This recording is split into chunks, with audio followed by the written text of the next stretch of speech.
Скорее всего, деньгами, потому что лучший подарок сделанный с любовью и своими руками. Ну, что-нибудь хозяйственное, например, сковородку. Ну, не знаю, это как-то грустно. Кухонную утварь.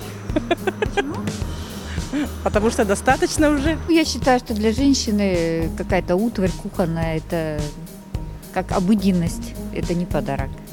Вообще не хочу получать подарки. Запахи, духи, потому что они мне не могут подойти. Я сама их выбираю. Косметику или духи. Ну, потому что это, мне кажется, это сугубо личный выбор каждого должен быть. Таких подарков нет. Подарок, он всегда идет от чистого сердца. Даже если он, скажем так, мне в хозяйстве не пригодится, но все равно приятно, потому что дорог не подарок, дорого внимание. Поэтому я всему буду рада. Духи. Ну, потому что мужчина выбирает не тот запах, который мне нравится. Мне всегда нравится то, что люди дарят от всей души. Я человек толерантный, я всему рада, всем подаркам.